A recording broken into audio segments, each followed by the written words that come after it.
Chemo akwa Adom TV Badwam dwumade eso yeda se enen so ade ache ye wo do afidi ato Adom TV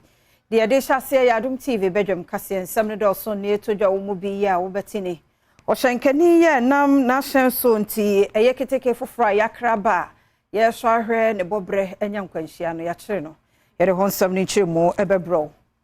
papa bi nso akum ne ba bosome nkono ama ne yire nso bia odan mu odin eno ne nsem na no pay mede bro sa Adom TV Badwam kase wo share live on Facebook/Adom TV Extra Go TV 119 DSTV 280 oko YouTube search Adom TV 2 medi de afia amankwa tamaklu afia ne DMT said nsem ni chiremu etie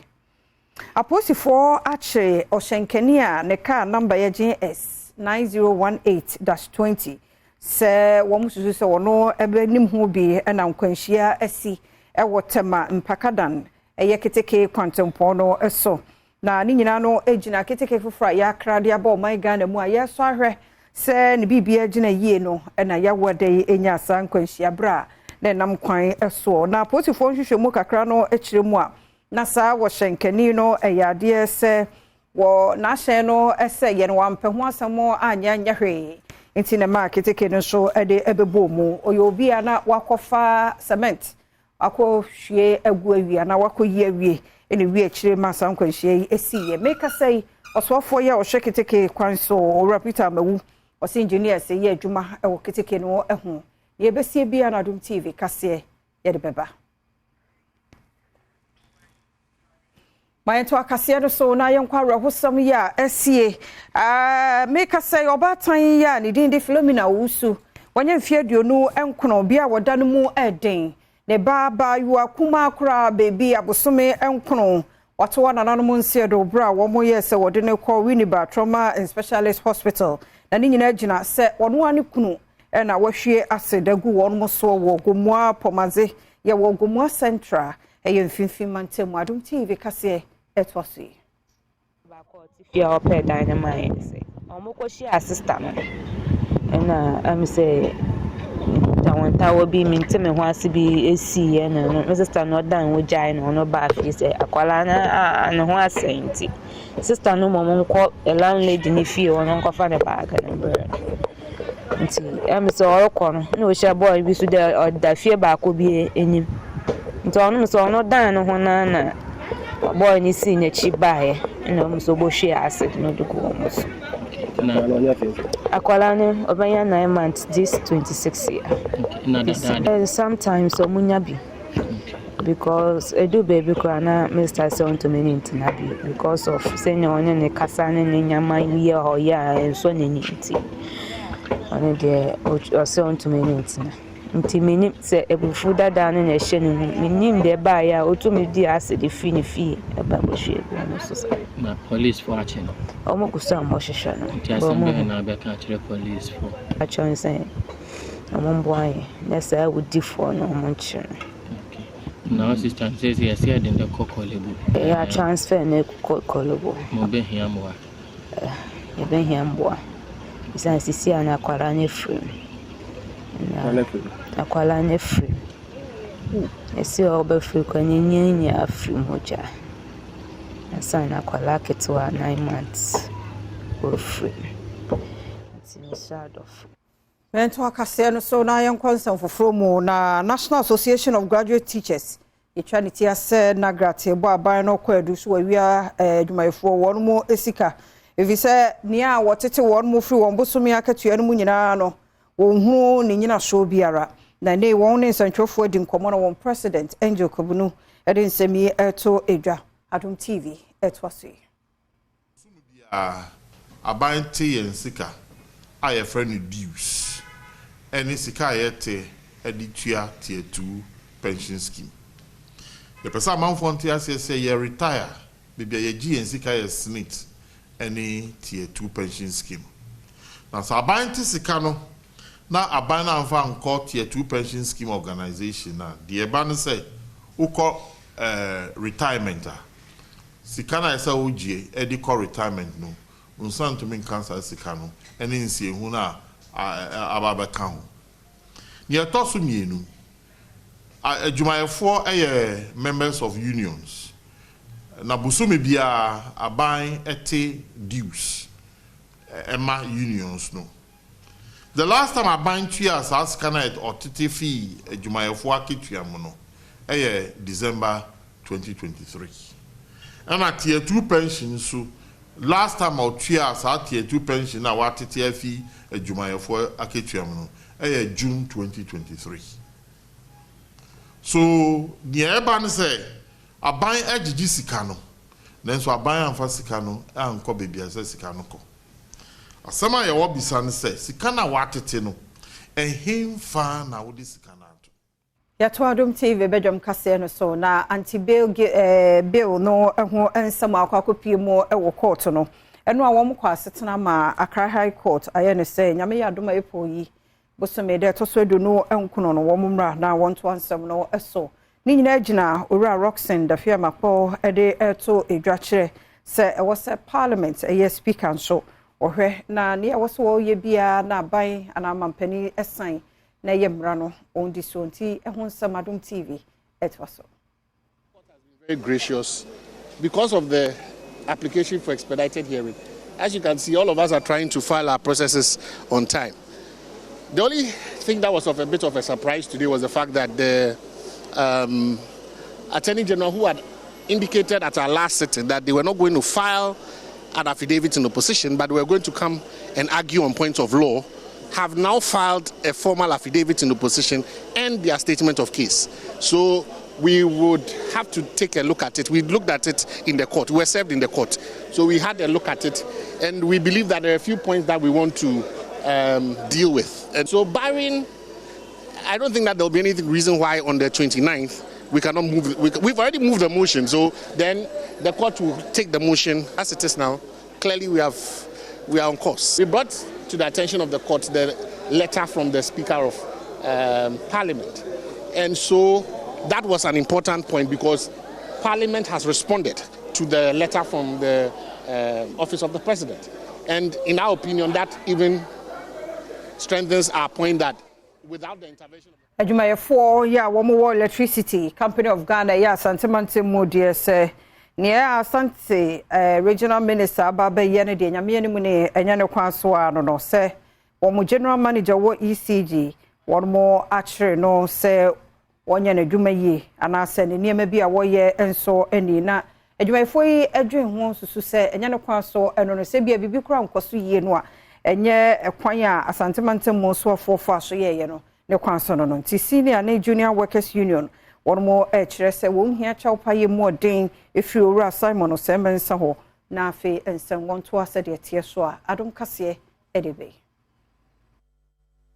eno no omamu bi se wo de enka ne ekodu mu kania de a eno de regional minister enye na asem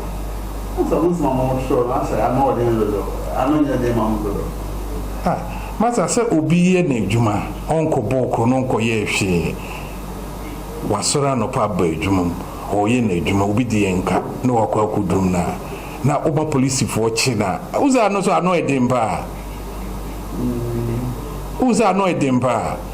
enti sa na ese enso ye kono ye how ne se ECG ye jijiska ye empower na ye koto nti ye jijiska na omo aye koto power no free omo hono ye nso ye timatu omo ka enti se obi di enka na se ye ntimi anjijiska na meaning say we are not doing our way and say ye djuma na enunti onkoye boni bia for doing his work. Now, so my police for China to ask if we are even arresting our general manager, how much more about the staff, and that's why it's creating the problem for us now. Umpire general manager no actual. Now on withdraw case in every police station. Third one umpire ECG phone in actual. So why you here? Yeah, man of him Tuesday. Say Drew Hona one year will follow. The next action will follow. No. My entwaso na wasansem na mu no Institution of Engineering and Technology won mo so akasa de atia de asantemante mu so afo aye ewo ECG boss awono ewo Kumase no won chese ne anidie sayemfa anidie ma no na fei chawpe bia won fan to Adom kase eto aso institution of engineering and technology Ghana na ye ho we are not happy cra say ohwa na engineer no regional engineer no no oye na adwuma ECG board no o ma take decision say ekabi o mo kabi e work bia o mbagigi managing director no implement into necessary directives no ko no mo de eyo adwuma ti ohwa on de na adwuma na oye enti ya adwene mu no say regional minister no problem bia e wo ho a na nka say ofre the managing director na managing director no give out instructions for them to reconnect by so be confirm direct now we also for the arrest of the engineer no there yanino nyadwin na you condemn that act sure say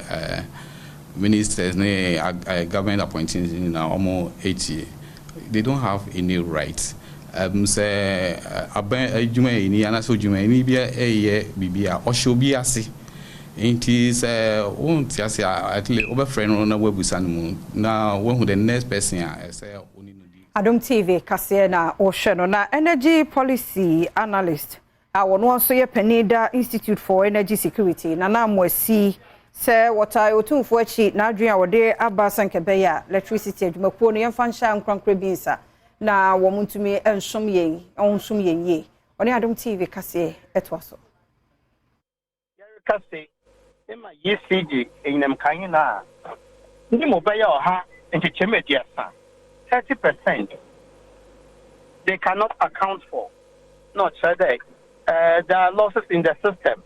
the mekawa ECG wo boguwe anye bia wo de man krankra ana private sector for agi the wo the mekawa de guwa na because the private sector is more profit driven. That means ama wo ye efficient or to wonyama ye won so anye aban bi no ba pa opanyin oda ama won wan kasa wo ko champagne for the ejimo be ye wo ye competent enough to run the sector. That means na ko try PDS ni anye ne ye send on yin si yan san bu ye ko hwe ye chi ni yan ko hwe ne ye ne ye ya no aya da yes ojitum da nti ebofoa ma onyin panyin wa kedo Adom News nsentwofo ene omanfo ekotwetwe nkomo e de fasa nsemi hu omanfo nso nsem a wo de tudwa no ebi ni ECG for man e legal collection mankofo omanso na esa de ekabre company no nti se aba de man krankra ebeboa sense omo no handle because be 10 years in light nsem no se de ekore nkoye da bia wodeka da bia ECG deka me hu ka kura ECG odeda da bia wodeka so onyeska akotu tomotuma police for say sika ko fa ne so two for say yanyi film so yanyi fa man krankran na Ghana ye hunto na mo ni pa bone ma yento so na emunwura yensem foforo mo kra na abayo akuma mfie dunum a ye de no kɔ aware eye bebu priest eye nungwa abro no bi ewo enkran no sabrede aposifo agya no e de na ma no abusua na ebeto odwasa abofra kuma bi sa kɔ aware mu no kasa no bebre ba nti na wo se bambo mu odin ekɔ ma abofra no ene abusua no nti wo mo de na ma abusua de akechiri Adom TV etwaso Okuma's date of birth. From records at her creche and her primary schools she attended indicates that she's 15 years old and she was born on the 18th of July 2008. The child will continue to pursue her education, and the Attorney General has issued an interim report which is dated 18th April 2024 and has advised that in the best interest of the child and in accordance with Section 2 and 5 of the Children's Act,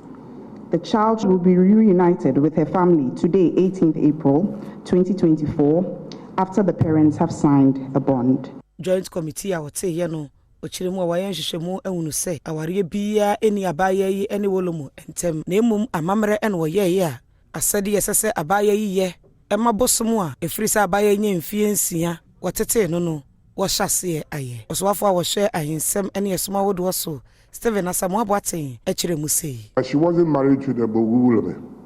It's a ritual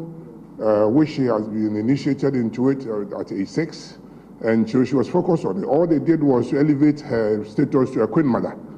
of that deity. So there was no marriage. Yes, of course, there was some incident of some MCs embellishing it on so many things, and my advice to them, sometimes if they talk to the Ministry of Chieftaincy with my registers, we can find appropriate people to manage these. Arahusem BSc amameka se oposini ato ananamo ensedo posini awoye na dwuma se ohwe na ahyan ne ahyan obi abekwa traffic BNC no wafiri mu wo Kentinkro no e wasantemantemu a Adom kase etwase Arahusem a enyoda awiya ebeto odwa etrem se Kentinkro no ye no e wasantemantam no emu no post dwuma eni ba ko a na otia post for motorbike so ekonya kwanhia wabra nipa bia when the traffic hyehyɛ so ye na adwen sɛ wote no ye nam saa kwanhia ne so ne nti ɔhwere ne nkwa sɛ wɔkyere mu adia police ni ede ne petrol motorbike no ekɔpɛ machine bia na gyina ne baabi na sɛ wɔkyere mu adia abra saa kwanhia no besi ye no wɔn ma wɔ no mo ye wadwen sɛ nkɔbɛboa ama police ni no anya nkwa nanso ɔyɛ wafa mu dia enya dia isiaga nanso ne nyina ɛho no nipa ya na ɔte motorbike so ya traffic hyehyɛ ye when the so nam so ɛma police ni yɛ ti nananom wɔn sie do no enya dia ɔno de ne ho kai wɔ saa kwanhia yi mu and into see ye kase enya dia post adwumayefo ede send pako ne din ababetudwa ana sempo no motorbike ne number ababetudwa esanse ogoso a woye wo mo hwehwemu owura ishon ne opanyina asa kwanhye ode nani yedi ho adanse na wokyere mu se abra na post ni yeguso a edi motorbike ba ko no wachi no enya de ohunye se na hyen bi esi ho no na nam so a ema ne di ne moto ne kopim mu a enne ama post ni yetinananom wansia do Menyina no sana Adom TV Badwam kase na ha na bema kwan na no pay ye de asiase da na ye odi a tweme ye kwa basisi ye nche sima ba mienu miensa de aka no edit was